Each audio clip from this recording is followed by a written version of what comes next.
मधुबनी जिला का हरलाखी प्रखंड हरलाखी विधानसभा क्षेत्र का सोनई पंचायत। हमारे साथ डॉक्टर प्रेम कुमार हैं, जिस पंचायत से नवनिर्वाचित मुखिया हर पेशे से डॉक्टर हैं, MBBS डॉक्टर है। इनके परिवार में दो डॉक्टर हैं और वेल क्वालिफाइड परिवार है। निश्चित तौर पे कहीं ना कहीं परिवार के प्रति जो इनकी जिम्मेदारी रही, यही कारण है कि ये परिवार आज शिक्षित है और संस्कारी है। और आज जो इनका प्रोफेशन है डॉक्टर, जिसको धरती पे भगवान कहा जाता है, इन्होंने करके दिखाया। जब कोरोना महामारी आई और सारे लोग क्वारंटीन हो गए, जो भी डॉक्टर थे मिलने से मना कर दिए, उस समय इनके दरवाजे पे एक हॉस्पिटल जैसी व्यवस्था थी, भोजन की व्यवस्था, दवा की व्यवस्था और लोगों को निःशुल्क दवा। कोई भी जो डॉक्टर होते हैं, निश्चित तौर पे प्रोफेशन अगर उनका होता है तो ये कोशिश होती है कि ज़्यादा से ज़्यादा पैसा कमाना। अभी जो ये प्रोफेशन है, या डॉक्टरी की बात करें या एजुकेशन की बात करें, 100% प्रोफेशनल हो गए हैं लोग। लेकिन इनके साथ जो व्यवस्था है इनसे बिल्कुल अलग है और यही कारण है कि यहाँ की जनता ने इनको बहुत ज़िद करके मुखिया जैसा जो महत्वपूर्ण पद होता है पंचायत का, उस पर बैठाने का काम किया। और निश्चित तौर पर जिनको हरा के है वो एक जड़ को उखाड़ के यहाँ तक पहुँचने वाला काम हुआ। तो इस बार जो 2024 का लोकसभा और 25 का विधानसभा चुनाव होना है, इसमें हर पार्टी अपने अपने हिसाब से तैयारी कर रही है, दावेदारी कर रही है। और एक बात निकल के आई है, स्वच्छ राजनीति। निश्चित तौर पे अगर राजनीति में आप पढ़े लिखे हैं तो आपसे ज़्यादा पढ़े लिखा आदमी होगा, आप पैसे वाले हैं तो आपसे ज़्यादा पैसे वाले लोग होंगे। लेकिन अगर आप चरित्रवान हैं तो ये गर्व से कह सकते हैं कि राजनीति में हम चरित्रवान हैं, सब लोग नहीं होते हैं। पेशे से आप डॉक्टर हैं सर, और एक पंचायत के आप मुखिया भी हैं। निश्चित तौर पर आपने जो कोरोना के दरमियान लोगों के साथ किया, उसी का रिटर्निंग जनता ने आपको दिया। 2006 से 11 तक आप जिला पार्षद भी थे, सम्मानित पद था, और मुखिया है। क्या मानते हैं, बीच में आपका गैप रहा, लेकिन पुनः जनता ने आपको वापस किया और अच्छे मार्जिन से किया। और आज जो आपका पंचायत है वो डेवलप भी कर रहा है। सबसे पहले मैं अपनी हरलाखी प्रखंड की जनता की ओर से आपके news channel Sudarshan media news को मैं धन्यवाद देता हूं कि आपने देहाती क्षेत्रों में आकर के हम तक पहुंचने का प्रयास किया। इसके लिए मैं तहे दिल से आपका धन्यवाद देता हूं। और सर, मेरी जो सोच है वो जनता की सेवा, एक बहुत अच्छी कहावत है, नर सेवा नारायण सेवा के बराबर होता है। तो मैं भगवान की पूजा से ज़्यादा जनता की सेवा करने में विश्वास करता हूँ। और जब मैं 2006 में पूर्व जिला पार्षद था, उस समय मैं पारिवारिक जिम्मेवारियों के बीच घिरा हुआ था, जिसलिए मैं जनता से माफ़ी मांग के मैं चुनाव को दोबारा नहीं लड़ा था।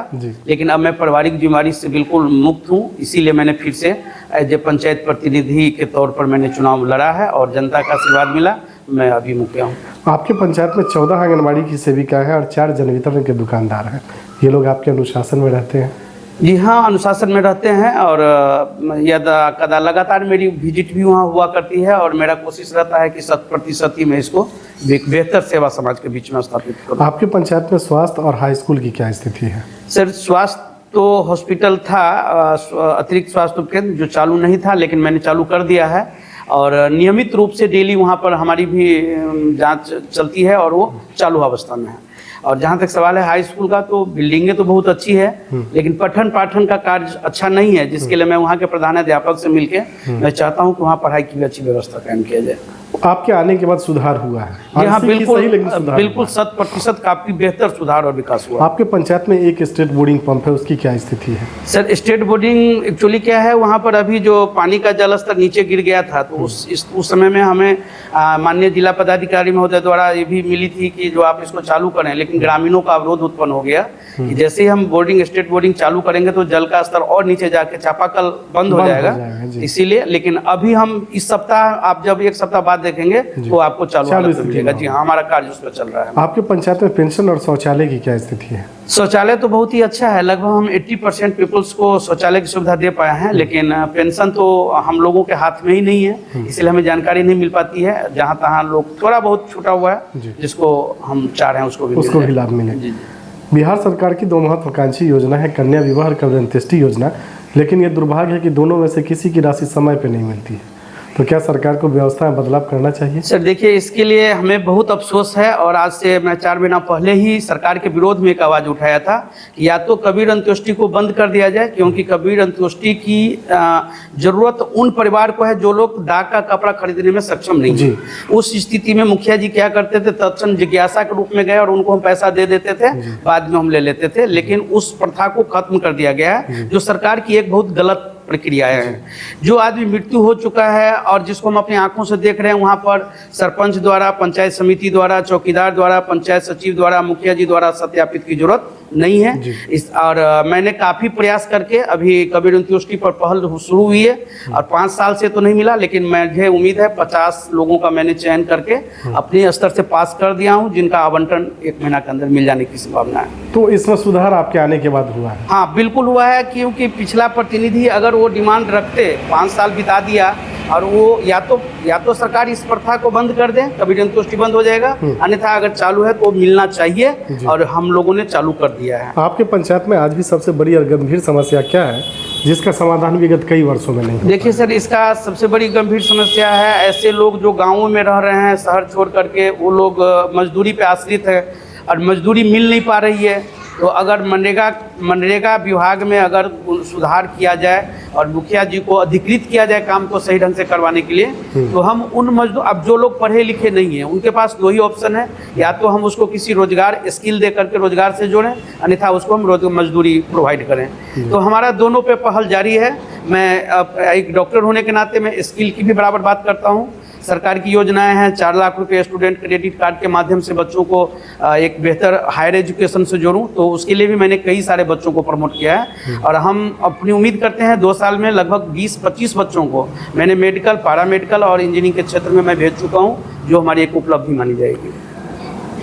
आपके पंचायत में जो मुख्य रूप से 5 कर्मचारी हैं, पंचायत सचिव, रोजगार सेवक, आवास सहायक, विकास मित्र और कृषि सलाहकार, ये लोग आपके अनुशासन में रहते हैं? देखिए सर, ये एक बहुत बड़ा क्वेश्चन आपने पूछा है। मुझे अफसोस है कहते हुए कि जो पंचायती राज में पंचायत के मुखिया सर्वोच्च अध्यक्ष होते हैं और पंचायत की सरकार के अनुकूल उनके कर्मचारी को चलना चाहिए, वो बिल्कुल विपरीत चल रहा है। उसे लग रहा है कि पंचायत के मुखिया, पंचायती राज, पंचायत की सरकार मालिक नहीं है, उनको लग रहा है कि मालिक हम हैं, वो अपनी मर्जी से चलना चाह रहे हैं। इस पर मेरा प्रयास है, मैंने सब पे दबिश बना करके सब लोगों से आग्रह किया है कि अगर आप सरकार का नमक खा रहे हैं सैलरी के रूप में, तो आपको सेवा देनी चाहिए और हम सुधार में लगे हुए हैं।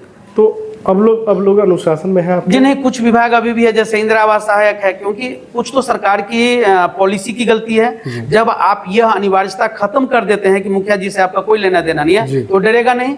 अगर मुखिया जी, उनका जैसे वेतन मिल रहा है, उसके वेतन का हम सिग्नेचर करके देंगे, तो उनके मन के अंदर भय बना रहेगा। इसलिए सरकार को इस बिंदु पर पहल करने की जरूरत है कि जैसे केंद्र की सरकार है, राज्य की सरकार है और पंचायत की सरकार है, तो पंचायत की सरकार के अंतर्गत होने वाली सारी कार्यों को पंचायत के मुखिया के अधीन होना चाहिए, उनके अधीन होना चाहिए, उनके अधीन होना चाहिए। सरकार बिना कमीशन के काम कर पाना संभव है क्या? सर, यह एक बहुत बड़ा समझ लीजिए बातें हैं और कमीशन नहीं होनी चाहिए। कमीशन को बंद करना होगा और इसके बंद करने के लिए निचली पोदाम यानी पंचायत से लेकर के केंद्र तक इस चीज को, व्यवस्था को बदलाव लानी होगी। और जब तक पढ़े लिखे विद्वान लोग, जस्ट लाइक आप विदेश में सुनेंगे, अगर कोई मुखिया जी हैं तो मुखिया जी को वेतन नहीं मिल रहा है, ना के बराबर 2500 रुपया मानदेय मिल रहा है, तो क्या 2500 रुपया में उनका रोजगार चल जाए, उनका परिवार चलेगा? नहीं चलेगा। तो या तो प्रतिनिधि को भी मानदेय, एक ऐसा मानदेय मिलना चाहिए जिससे वो परिवार का भरण पोषण कर सके, तो कमीशन खोरी और भ्रष्टाचारी पे नकेल का लगाम लग सकता है। लगाम लग सकता है। आपके जो स्थानीय सांसद और विधायक है, उनका दर्शन आम आदमी को होता है क्या? नहीं सर, ये तो बिल्कुल ही समझ लिया जाए, ये ऊपर वालों से वो लोग लिखवा के लाए हैं। जो कोई सांसद बन जाते हैं, कोई विधायक बन जाते हैं, जनता के बीच उनकी उपस्थिति नगण्य है, 0% है। न कोई विकास में अभिरुचि रखते हैं। आज जब चुनाव का बारी आता है तो पार्टी में उनकी लॉबी बनी रहती है, अपनी टिकट ला के आते हैं और पैसे के बदौलत वो चुनाव। लेकिन यही स्थिति अगर इस बार यहाँ रही तो क्या लगता है? नहीं, बिल्कुल अगर यही स्थिति रही तो देख लीजिएगा 10% वोट भी लाने में वो विधायक सक्षम नहीं हो पाएंगे। विधायक का व्यक्तिगत 10% वोट भी नहीं होगा? नहीं होगा सर, इसलिए कि न जाति का वोट है, न पार्टी के लोग बिल्कुल नाराज चल रहे हैं। 10 सालों में उसने कुछ किया नहीं? कुछ नहीं किया सर, खड़े नहीं उतर, बिल्कुल नहीं। 2025 में आपकी भी बेदारी है आम लोगों के बीच। जी। जो आम लोग हैं, गरीब गुरबा लोग हैं, लेबर क्लास के लोग हैं, उनका कहना है कि इनके जैसे लोग अगर आते हैं तो निश्चित तौर पे यहाँ बहुत सारा काम हो सकता है। क्योंकि परिवार संपन्न है, पढ़ा लिखा परिवार है, तो जो पहले से संपन्न होते हैं उनको अमीर होने की ज़रूरत नहीं होती है। वो अपनी मान सम्मान और इज्जत प्रतिष्ठा देखते हैं। तो लोगों के बीच एक डिमांड है कि अगर डॉक्टर प्रेम कुमार जैसे लोग आते हैं तो शायद हरलाखी का विकास हो सकता है, जो विगत कई सालों से नहीं हो पा रहा है।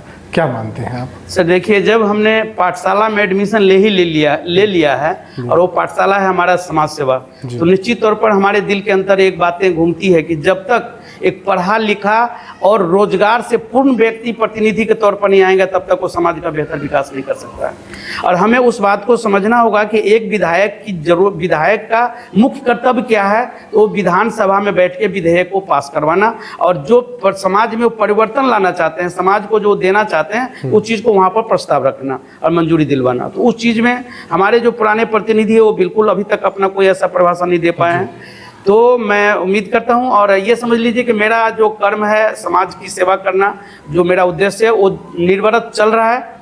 और किसी सम्मानित पार्टी के द्वारा अगर मुझे कोई ऐसा दिया जा रहा है मौका, तो मैं बहुत बेहतर सेवा देके और यहाँ से चुनाव जीत के और मैं समाज की सेवा में भी संलिप्त रहूँगा।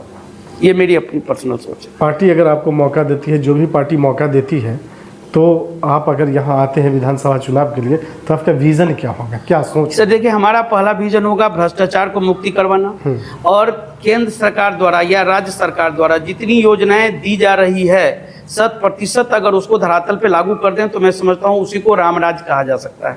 जस्ट लाइक उदाहरण दूंगा, अब थाना पे आप थाना प्रभारी हैं या छोटे दरोगा हैं, बड़े हैं या मुंशी हैं, सिपाही हैं, उनकी जो ड्यूटी है वो ड्यूटी पे करे। एक शिक्षक अपने स्कूल में जाकर के अपने शिक्षा जो विद्यार्थी को पढ़ाने का दायित्व है उसका निर्वहन करे। जो समुचित विकास है, मान लीजिए आंगनबाड़ी केंद्र पे बच्चों को, छोटे छोटे बच्चों को सुविधा देना हुआ, या प्राथमिक विद्यालय में बच्चों को एजुकेट करना हुआ। अब जस्ट लाइक हम लोग सरकारी स्कूल के बच्चे हैं, 8वीं में 6ठी में जब हम थे तो इंग्लिश में भाषण दे दिया करते थे।